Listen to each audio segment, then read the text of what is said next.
নমস্কার, আপনারা দেখছেন সময় কলকাতা। সময় নিউজ নিয়ে রয়েছে আমি সৈকত। চোখ রাখবো বিস্তারিত খবরে।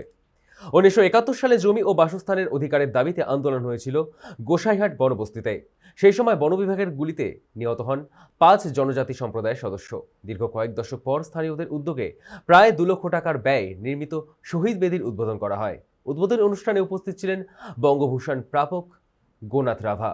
তবে শহীদ পরিবারগুলি এখনও সরকারি সুযোগ সুবিধা থেকে বঞ্চিত বলে অভিযোগ তুলেছেন স্থানীয় বাসিন্দারা। जिंदा है तो जिंदगी की जीत में यकीन कर, अगर कहीं है स्वर्ग तो उतार ला जमीन पर, तू जिंदा है।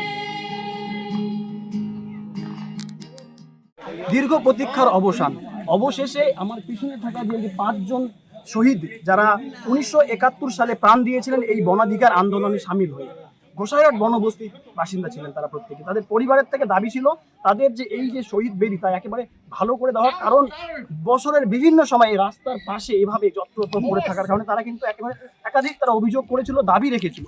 আর সেই দাবিকেই মান্যতা দিয়েছে রীতিমতো প্রধান উপপ্রধান থেকে শুরু করে পঞ্চায়েত সদস্য থেকে শুরু করে বঙ্গভূষণ গোনাথ রাভার উপস্থিতিতেই কিন্তু কমিটি গঠন করে অবশেষে আমার পিছনে থাকা এই যে একেবারে বলা বাহুল্য যে প্রায় 2 লক্ষেরও অধিক টাকা ব্যয় করে, যে টাকাটা কোনো সরকারি ফান্ড থেকে নয়, একেবারে নিজস্ব গ্রামবাসী এবং তাদের যে মঞ্চ তৈরি করা হয়েছে সেই মঞ্চের একেবারে অকাল প্রচেষ্টার কারণেই কিন্তু এইটা সম্পূর্ণ হয়েছে, শহীদ বেদি নির্মিত হয়েছে। আপনারা দীর্ঘদিন ধরে দাবি করেছিলেন যে এই যে 5 জন শহীদ হয়েছেন তাদের একটা শহীদ বেদি নির্মাণ করে, সরকারিভাবে তো হলো না, কিন্তু গ্রামবাসীরা একত্রিত হয়ে টাকা করে গ্রামবাসীর তরফ থেকে করানো হলো। মানে কতটা ভালো লাগছে বিষয়টা? ভালোই লাগছে, খুব ভালো। মানে এটা দরকার ছিল। হ্যাঁ, দরকার ছিল। আমরা তো এখন আমাদের পাঁচটা পরিবারে যা আমাদের এই যে আজকের দিনটা যা আমাদের দুঃখ, কিন্তু সেটা কেউ বুঝলো না। আমাদের যে এই সম্মানটা আগামী দিনে যে থাকবে কি না তাও জানি না।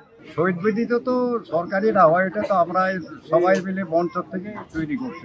কিছু মঞ্চ কিছু আমরা দিয়ে শহীদ বেদিটা তৈরি করলাম।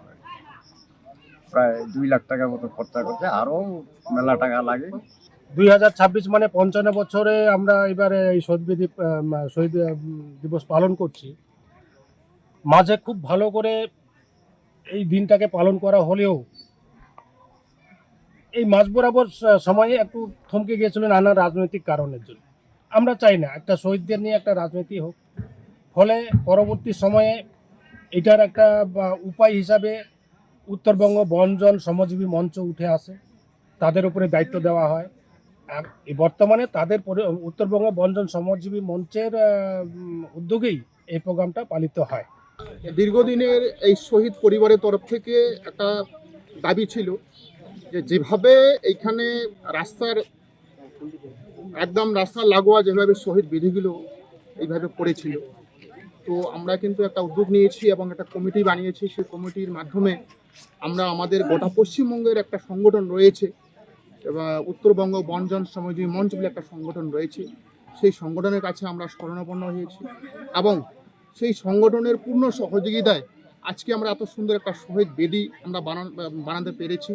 এবং সেই শহীদ পরিবারের যারা এখনও রয়েছে, জীবিত রয়েছেন, তাদের একটা স্বপ্ন ছিল, সেই স্বপ্ন পূরণ হয়েছে।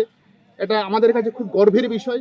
সব মিলে এই শহীদ বেদি দেখে কিন্তু আপামোট এই গোসাইহাট বনবস্তির মানুষ যেমন খুশি, পাশাপাশি এই 5 শহীদের পরিবার তারাও কিন্তু খুশির আলোতে মেতে উঠেছেন। যদিও আজকের দিনটা তাদের কাছে একেবারে একটা বেদনার দিন, তারা কিন্তু ভুলতে পারছে না। তবে কিছুটা আশঙ্কা তারা করছেন যে এই যে সমস্ত বয়োজ্যেষ্ঠ মানুষরা এই উদ্যোগটা নিয়েছে, আগামী প্রজন্ম তাদেরকে আদতে সেই সম্মানটুকু দেবে কিনা সেটা সময় বলবে। জলপাইগুড়ি থেকে ক্যামেরায় প্রদীপের সঙ্গে সানি, সময় কলকাতা।